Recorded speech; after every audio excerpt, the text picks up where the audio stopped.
हमारे शास्त्रों में कहा गया है कि अगर आप एक वृक्ष लगाते हैं तो आप बैतरणी पार कर जाते हैं। अगर आपने जीवन में एक वृक्ष भी लगाया है और सेवा किया है और तो इसके फल स्वरूप आपको इतने पुण्य मिलते हैं कि आपको मोक्ष की प्राप्ति होती है, क्योंकि ये वृक्ष शिव के प्रतीक हैं। जिस तरह से शिव विष को पीकर सृष्टि की रक्षा की थी, जहर को पीकर सृष्टि की रक्षा की थी, उसी तरह ये वृक्ष कार्बन डाइऑक्साइड जहर को पीकर हमको प्राणवायु ऑक्सीजन देती है और इस मानव और अनेक जीव जंतु पशु पक्षी की रक्षा करती है। तो ये मियावाकी क्षेत्र आज से 5 साल पहले बिल्कुल मरुस्थल था, बिल्कुल मरुस्थल। राम सिंह, ये जब मरुस्थल था तो तुम इसको देखे थे कि नहीं? जब इसमें कुछ भी नहीं था, देखे थे कि नहीं? प्योर मरुस्थल था, मतलब इसमें कुछ था ही नहीं, मतलब घास तक था नहीं, मतलब वो बालू उड़ता था इसमें। और आज सीओ साहब की प्रेरणा और मेहनत का नतीजा है कि मात्र 5 साल में इतना सुंदर वन यहाँ पे तैयार हो गया है। इतना अच्छा वन तैयार हो गया है कि इसमें तो बहुतों की संख्या में मोर और अनेक पशु पक्षी हजारों की संख्या में रहते हैं। कैमरामैन को चाहूंगा कि इधर दिखाई, पशु पक्षी को उड़ गया है वो, और कितना अच्छा लग रहा है। और मैं भी उधर रोड पे था, रामनगर की तरफ से आ रहा था, तो मैं इधर से जा रहा था उधर डॉगर साइड की तरफ, तो मैं यहाँ पे आए, ठंडक महसूस हुई। बाहर का टेम्परेचर से कोई भी आके यहाँ पे नाप ले, लगभग 8 से 10 डिग्री टेम्परेचर यहाँ का कम है। 8 से 10 डिग्री टेम्परेचर कम है यहाँ का, ऐसा फील कर रहे होगे। तो मैं बस इस वीडियो के माध्यम से संदेश देना चाहता हूँ कि अब समय बहुत बीत गया है, हमारी पृथ्वी तप रही है, 49 डिग्री टेम्परेचर बहुत जगह जा चुका है। और बस अगर 5 डिग्री बढ़ गया तो आदमी अंडा के आमलेट की तरह जल के मर जाएगा। तुम्हारी विकास धरी की धरी रह जाएगी, कुछ भी काम नहीं आएगा। कितनों पैसे कमा लो, कुछ भी काम नहीं आए, सारी विकास धरी की धरी रह जाएगी। अगर जीवन जीना है तो पेड़ पौधे लगाएं, अगर नहीं लगा रहे हैं तो उसको बचाइए, अच्छे कर्म कीजिए। आप चाहे कितनों लड्डू बंटवा लीजिए, लेकिन अपने जीवन में आपने अगर 10 पेड़ नहीं लगाए हैं तो सब बेकार है। आप पेड़ नहीं लगा रहे हैं, समझिए आप शिव की आराधना कर रहे हैं।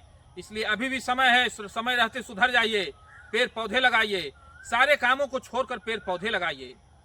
आप प्लॉट खरीदने में बहुत आगे हैं, आप 4 व्हीलर लेने में बहुत आगे हैं, आप घर को डेंटिंग पेंटिंग नए नए नक्काशी करने में बहुत आगे हैं, तो पेड़ पौधे लगाने में आपको शर्म कैसी? इसलिए समय रहते संभल जाइए, नहीं तो ऑक्सीजन का सिलेंडर पीठ पे लाद कर चलना पड़ेगा। डॉक्टर पर्ची में लिखेगा कि इसको 20 दिन का शुद्ध ऑक्सीजन दिया जाए, और जो शुद्ध ऑक्सीजन हमारे पेड़ पौधे दे रहे हैं उसकी तरफ आप झांक भी नहीं रहे हैं। इसलिए हमारे सभी देशवासियों, राज्यवासियों से अपील है कि अब संभल जाइए, अब वक्त बदलने वाला है, जीना दुर्लभ हो जाएगा। धूप में 5 मिनट लोग खड़े नहीं हो पा रहे हैं, इतनी पूरी पृथ्वी आग का गोला बन गई है पूरा। और हमारे साथ बटालियन के एक जवान हैं। तुम इसको, जो ये प्योर मरुस्थल था, कुछ भी नहीं था, तो ये चीज़ देखे हो? हाँ, देखे हैं, हमारे सामने ही मतलब लगाया गया, अभी 2-4 साल की बात है। हाँ, 4 से 5 साल के लगभग है। बिल्कुल, मैं दर्शकों को दिखाने के लिए इसका फोटो मेंशन करूंगा। ये बिल्कुल मरुस्थल था, मरुस्थल तक चिकना था, मतलब चिकना था, कुछ था ही नहीं, मतलब घास तक नहीं था, एक घास तक नहीं था यहाँ पे। और आज इतना अच्छा वन क्षेत्र हो गया, इसमें मोर और तरह तरह के पशु पक्षी रह रहे हैं। ये बहुत खुशी है, बड़ा अच्छा लगता है। जब भी मैं इधर आता हूँ तो अंदर से बहुत ज़्यादा प्रफुल्लित होता हूँ, क्योंकि बहुत सारे पेड़ इसमें मेरे द्वारा भी लगाए गए हैं और बहुत जवानों के द्वारा लगाए गए हैं। तो मैं बस ये संदेश देना चाहता हूँ कि जो इतनी गर्मी बढ़ रही है, आप कितनों विकास कर लीजिए, कितनों पैसा कमा लीजिए, लेकिन जब सांस ही नहीं बचेगी लेने के लिए तो कोई किसी का मतलब नहीं रह जाता है। आज दिल्ली की जो स्थिति हो गई है, लोग बड़े बड़े कॉलोनियों में रह रहे हैं, पंछी की तरह रह रहे हैं, शुद्ध हवा नहीं मिल रही है। मतलब उससे बढ़िया है कि आदमी गांव में रहे, एक झोपड़ी में रह रहे, लेकिन दिल्ली में वो पिंजरे जो बनी हुई है, सब क्या कहते हैं उसको, अपार्टमेंट, उसमें ना रहे। और ये बाबा विश्वनाथ की नगरी है और इतनी हरियाली है, सीओ साहब का अथक प्रयास और प्रेरणा से निर्माण हुआ है। तो हम लोगों का भी दायित्व है कि ऐसे ही वन क्षेत्र का निर्माण और करें। जो भी हमारे इस वीडियो को देख रहे हैं, जो जहाँ हैं, गांव में हो, अपने कस्बे में हो, शहर में हो, वहाँ भी जो पड़ती ज़मीन है बहुत ज़्यादा उसमें पैसा नहीं लग रहा है। जहाँ तहाँ पीपल और बरगद के पौधे उग जाते हैं, उसको हम खुरपी से उखाड़े और देखें कि ये सरकारी ज़मीन हो या सड़क के किनारे हो, बरसात का समय आने वाला है, गए खुरपी से थोड़ा सा वो किए, वहाँ पे डाल दिए। अगर हम 100 पौधे भी लगा देते हैं एक बरसात में, तो 50 पौधे तो बिल्कुल वो बच जाएंगे। और अगर एक आदमी 50 पौधे लगा रहा है एक बरसात में, तो अगर एक गांव की जनसंख्या 3000 है, तो 3000 गुने 50 कितना होगा पंतिया 15,000 पौधे। मतलब अगर एक साल का ये रेशियो रहेगा तो लगभग हमको लगता है 5 साल में एक गांव में लगभग 2 से 3 लाख पौधे लगाए जा सकते हैं। हम पृथ्वी को बचा सकते हैं। ओके करो। तो अधिक पेड़ पौधे रहने से क्या फायदे होते हैं, ये आइए मैं आपको दिखाता हूँ। ये दिखाइए मोड़ के। अधिक पेड़ पौधे रहने से कितने फायदे होते हैं, जो मोर देश में कहीं कहीं दिखाई देते हैं। मैं अपने कैमरामैन से चाहूँगा कि वे आगे आएँ। हमारे इस वाहिनी में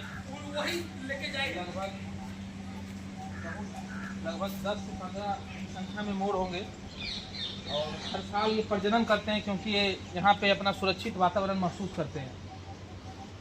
आजकल के बच्चे सिर्फ किताबों में देख रहे हैं इसको। लेकिन बताइए। आइए सर, एक मिनट इधर आइएगा सर। आप थोड़ा सा राष्ट्रीय पक्षी मोर के बारे में कुछ बताइए। आजकल दुर्लभ प्रजाति हो गई, आजकल दिखाई बहुत कम देती है और हमारे वाहिनी में ये बहुत हमारे राष्ट्रीय पक्षी है और ये मौसम के अनुसार इतना नृत्य करती है, बहुत ही सुंदर होता है। देखने वाले के हृदय में इसका जो है स्थान बहुत गहरा हो जाता है और इसीलिए यह हर जगह उपलब्ध नहीं होती है। ये जहाँ सुंदर अति सुंदर